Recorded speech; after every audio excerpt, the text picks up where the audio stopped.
তো আসলে আল্লাহ তাআলা তাকে অপূর্ব দক্ষতা দিয়েছেন।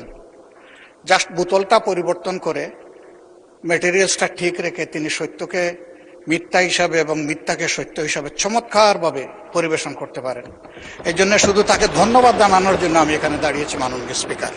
আমি দাঁড়ালেই ভালোবাসার কিছু কথা বলতে হয়। মাননীয় সদস্য এবং স্বরাষ্ট্রমন্ত্রী আমরা কালকে চলে যাওয়ার পরে আমাকে ভালোবেসে একটা কথা বলেছে।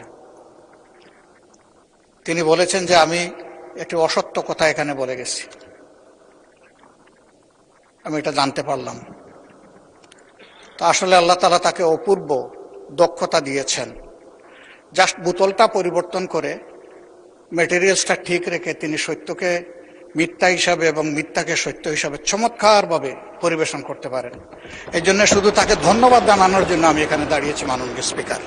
ধন্যবাদ, অসংখ্য ধন্যবাদ। মাননীয় বিরোধী দলের নেতা, আপনি পয়েন্ট অফ অর্ডারে নিশ্চয়ই এই বক্তব্য রেখেছেন। পয়েন্ট অফ অর্ডার চলমান বিষয়ের উপরে, এটা তো গতকালকের বিষয়, গতকালকেই শেষ হয়ে গিয়েছে, সুতরাং এটা এখন আর নতুন করে তোলার কোনো প্রয়োজন নেই। মাননীয় মন্ত্রী উত্তর দেওয়ার প্রয়োজন নাই। উনি যদি হাউসে থেকে বলতেন তাহলে নিশ্চয়ই আপনাকে রাইট অফ রিপ্লাই দিতাম। আপনি তারপর কিছু বলতে চান? শোনা যাচ্ছে না তো, মাইক অন করুন। মাননীয় স্পিকার, আপনাকে ধন্যবাদ।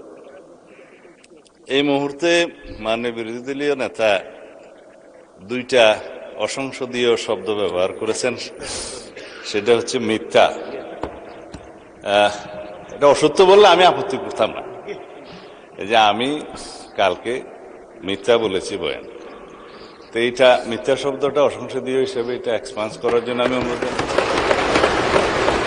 দ্বিতীয় কথা হচ্ছে, ওনার কালকের বক্তব্যের প্রেক্ষিতে আমি বলেছিলাম মাননীয় বিরোধী দলীয় নেতা এখানে একটা অসত্য বক্তব্য উত্থাপন করেছেন। সেটা ছিল যেখানে রুল 62 অনুসারে আপনি তারপরে একজন বেসরকারি সদস্যের উত্থাপিত মুলতাবি প্রস্তাব গ্রহণ করেছেন, ওনারা ওয়াক আউট করার আরো অনেক পরে, তাহলে সেটা পার্লামেন্টে উত্থাপিত বা পড়িত হইল কিভাবে? সুতরাং আমি বলেছি সেই বক্তব্যটা অসত্য। ধন্যবাদ মাননীয় স্পিকার। মাননীয় সদস্যবৃন্দ, এখন মাননীয় বিরোধী দলের নেতা এটা নিয়ে আরো বলবেন, বলেন। বিভ্রান্তিটা এখানে মাননীয় স্পিকার, একই বিষয়ে একই প্রস্তাব একজন স্বতন্ত্র সংসদ সদস্য এনেছিলেন। সেই প্রস্তাবটি ভিন্ন নামে গতকাল এসেছে, শুধু নাম বদল হয়েছে, প্রস্তাব ঠিক আছে।